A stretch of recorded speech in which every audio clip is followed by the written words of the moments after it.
Biscuits and Gravy did smell pretty damn good. I think I'll order that.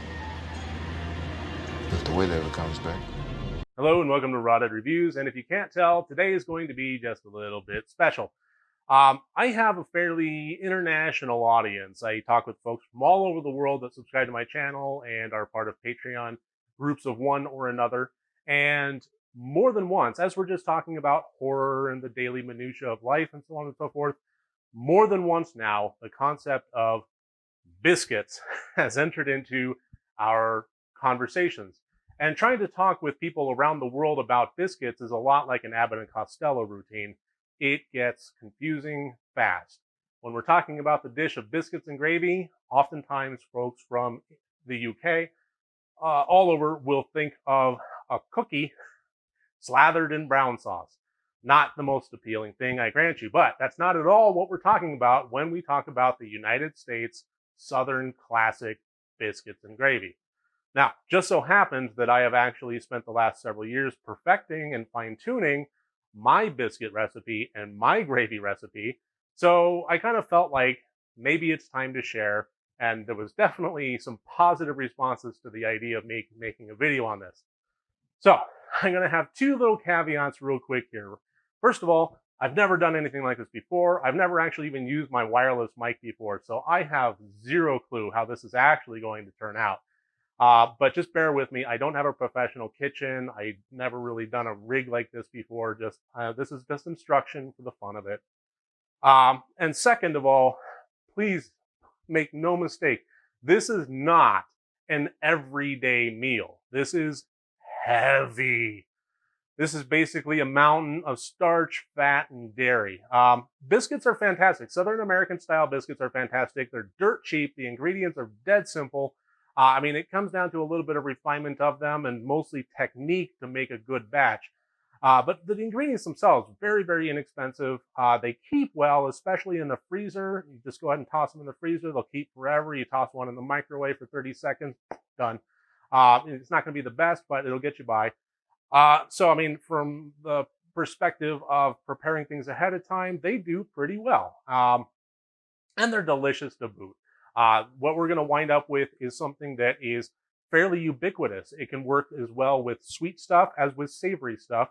It has a very, I don't know, it's kind of a weird mix of everything. It's both light and fluffy as well as somewhat dense and kind of cakey. It has a buttery quality without actually going overboard and being savory itself. It's this weird neutral deliciousness that I love, and I'm going to go ahead and share it with you here. So with that being said, let's go ahead and make some biscuits. First things first, I'm going to go ahead and preheat my oven to 425 degrees.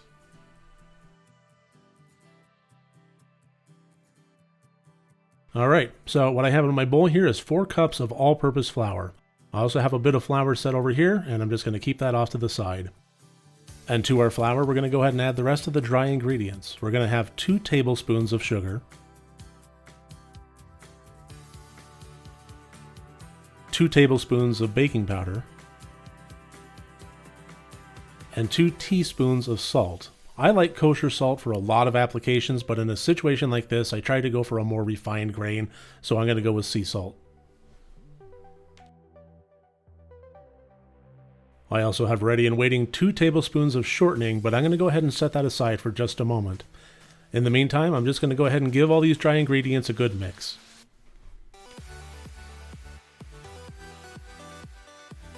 Now before I begin with the next ingredient, I want to make a point of showing off a bit of hardware.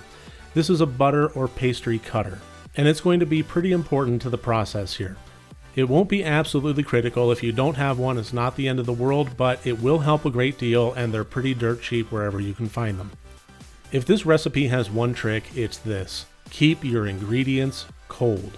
We're going to be adding butter next, and it's pretty critical that we have very small pieces of butter embedded in the flour and distributed fairly evenly. We need to accomplish this, and we also need to accomplish it while preventing the butter from actually melting. This is going to have a lot of the same properties as puff pastry and pie crust and so forth, without actually having the benefit of lamination. This is going to be a rough, tacky dough, but still needs butter integrated into it to achieve the rise and the layers necessary for good biscuits.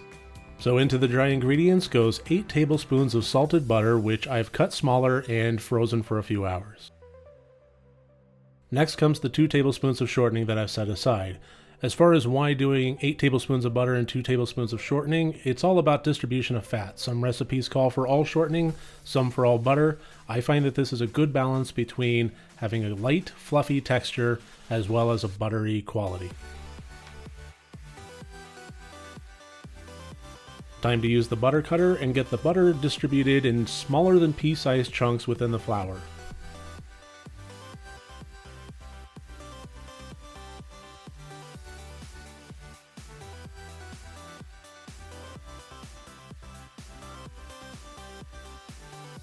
Once the butter is cut down, uniform, and evenly distributed, it's time to add 2 cups of milk. Go ahead and give this mixture a stir with a strong spoon, just enough to bring it together. We do not want to overwork this dough.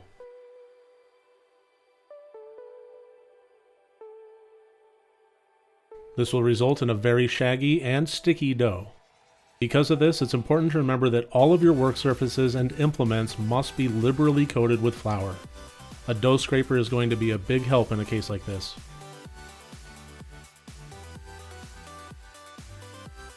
Scoop the dough out onto your floured work surface. Give it a liberal dusting of flour on top, and then start folding over onto itself as best as possible. You're not looking to knead this dough into submission, just make it a little bit more workable so that it can be rolled out properly.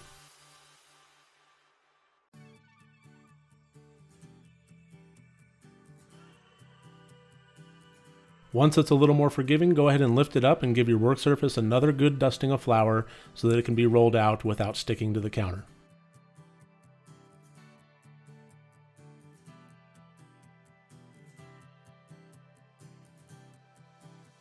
Go ahead and give your rolling pin a good dusting and then roll it out to about 3/4 of an inch thick. It doesn't have to be perfect, just go ahead and get it in the ballpark.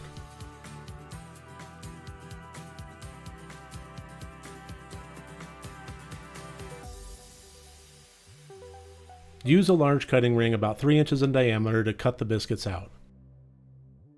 You can use a mug or a glass if that's all you have, but a cutting ring really is the best. You want to avoid, if at all possible, pinching and squeezing together the edges of the biscuit. You want the ability to rise and get multiple layers going, and a cutter is just the best option for it. Make sure whatever you're using to cut them out, you give a good dusting of flour before doing so. Press down firmly and give a twist. After that, just place the biscuit rounds evenly on an ungreased baking sheet.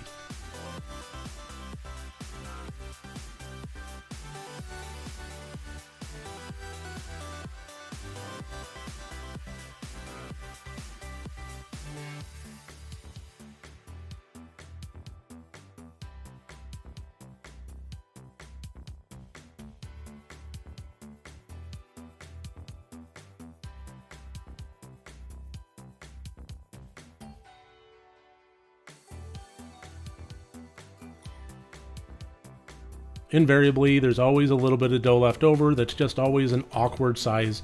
Won't really cut that well, so I just go ahead and roll it up. I don't like to waste dough, and I toss it on the baking sheet. I call them Reggie. And so there you go, 12 biscuits and a Reggie ready to go into the oven.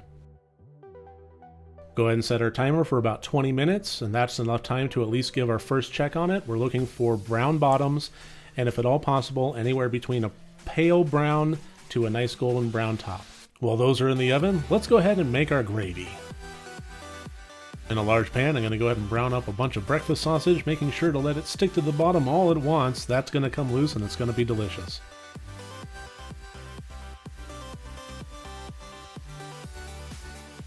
Once the sausage is brown and cooked through, we're going to go ahead and remove it from the pan and set it aside. To the pan, we're going to add 3 tablespoons of butter and let it melt down nicely without browning. After that, I'm going to add a handful of onions, diced finely. We're going to want to let these sweat for a little while and get a little bit translucent. Essentially what we're going for here is a roux that has a base of butter along with the fond of our breakfast meat. I traditionally use sausage. I've seen people use the remnants of chicken fried steak once they make that. Any breakfast meat that will deliver enough grease is good enough for this, but I try to avoid bacon.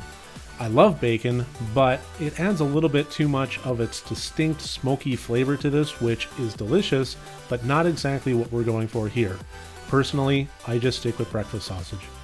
And so to make our roux, we add 3 tablespoons of flour to the mixture and give it a good stir, stirring constantly and letting it cook down just a bit to get rid of a little bit of that floury taste to it.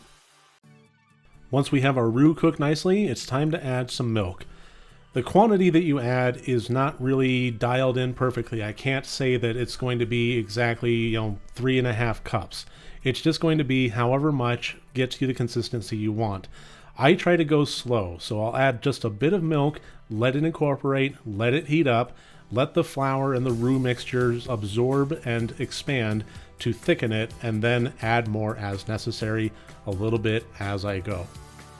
You definitely want to make sure that at this stage, with the milk added, that you go ahead and scrape the fond off the bottom of the pan and get it nicely incorporated into the gravy. Well, looks like the biscuits are done before our gravy. That's all right. They'll give it a nice chance to rest. You can see that the tops are a nice, perfect golden brown, exactly how I like them.